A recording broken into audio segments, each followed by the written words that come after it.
इनका सबसे पहला रूप है शैलपुत्री।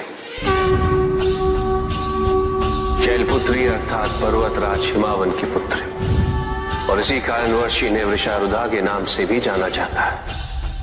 नवदुर्गा का दूसरा रूप है ब्रह्मचारिणी।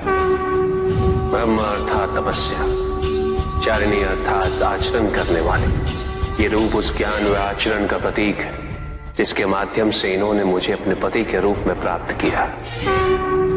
नवदुर्गा का तीसरा रूप है चंद्रघंटा। मस्तक पे घंटे के आकार में आधा चंद्र।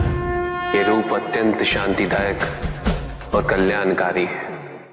विभिन्न प्रकार के अस्त्र और शस्त्र इनकी 8 भुजाओं में सुसज्जित है। इनका तीसरा नेत्र सदैव खुला रहता है। यह नवदुर्गा का चौथा रूप। इनकी मंद मंद हंसी से संसार का जन्म संभव होता है, और इसी कारणवश इसे कुष्मांडा के नाम से जाना जाता है। अष्टभुजा, शस्त्रधारिणी, व्याघ्रवाहिनी, हिरण्यवर्णा, केवल यही है जो सूर्य के भीतर लोक में वास करती है। 10 दिशाएं इन्हीं से आलोकित है। जिनकी कृपा से मूर्ता भी ज्ञान सागर में परिवर्तित हो जाती है, वो है स्कंद माता। नवदुर्गा का 5वां रूप सिंह वाहिनी, और इनकी उपासना द्वारा मोक्ष का मार्ग सुलभ होता है। जिस रूप में इन्होंने महिषासुर का वध किया वो कात्यायनी कहलाता है। इनकी आराधना करने से अर्थ, धर्म, काम और मोक्ष फलों की प्राप्ति होती है। ये रूप कालरात्रि रूप कहलाता है। एक हाथ में लोहे का कांटा और एक में खड़ग, जिनका आशीष शुभों का कर्ता और कारक है।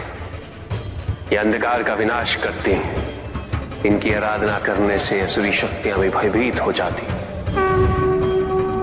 ये इनका महागौरी रूप है।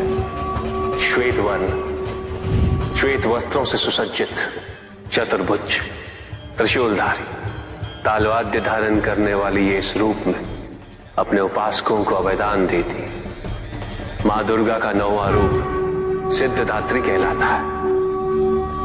अनिमा, महिमा, गरिमा, लघिमा, प्राप्ति, प्रकम्य, अश्वत्व, पश्यत्व। ये 8 सिद्धियां केवल इन्हीं की कृपा से प्राप्त हो सकती हैं। मेरा अर्धनारीश्वर रूप इनके सिद्धदात्री रूप की ही देन है।